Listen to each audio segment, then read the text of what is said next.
తెలంగాణలో ప్రసిద్ధ పుణ్యక్షేత్రమైన వేములవాడ శ్రీ రాజరాజేశ్వర స్వామి వారికి రాజరాజేశ్వరి దేవికి అగ్గిపెట్టెలో ఇమిడే ఓ పట్టు చీర శాలువాను ప్రతి సంవత్సరం శ్రావణ మాసంలో సమర్పించడం ఆనవాతీగా వస్తుందని సిరిసిల్ల చేనేత కళాకారుడు నల్లా విజయ్ అన్నారు.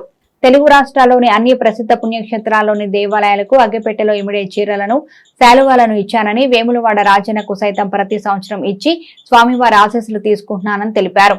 అనంతరం విజయ దంపతులకు ఆలయ అర్చకులు స్వామివారి తీర్థ ప్రసాదాలు అందించారు.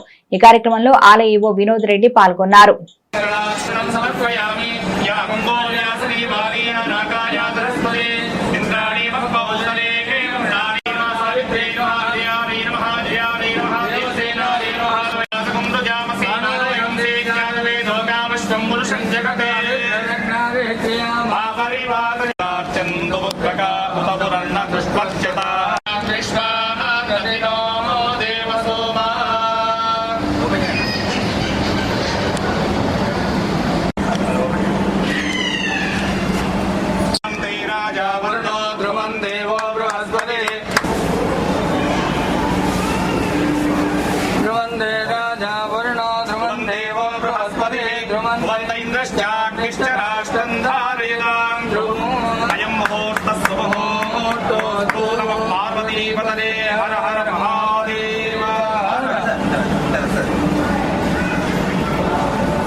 నా పేరు నల్ల విజయ్, సిరిసిల్ల చేనేత కళాకారుణ్ణి.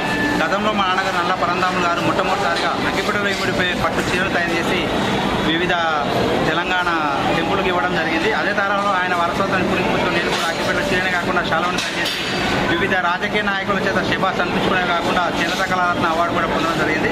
అదే తరహాలో మా నాన్నగారు పునర్వైభవం చేసిన ఈ అగ్గిపెట్టెల చీరను తరతరాలుగా మినిమం ఒక 7 నుంచి 2 నెలల ఒకసారి వేములవాడ రాజరాజేశ్వర స్వామి మరియు అమ్మవారికి మా ఇలవైపు కావడం వల్ల 10 సారి ఈ అగ్గిపెట్టెల చీరను శాలువను ఇవ్వడం జరుగుతుంది. అదే తరహాలో ఈనాడు కూడా ఈ చీరను శాలువను తీసుకొని స్వామివారి మరియు అమ్మవారి ఆశీస్సులు పొందడం జరిగింది. ఇంకా మరెన్నో ప్రయోగాలు చేసుకుంటూ మళ్ళీ అమ్మవారి స్వామివారి దర్శించుకుంటానని కోరుకుంటున్నాను.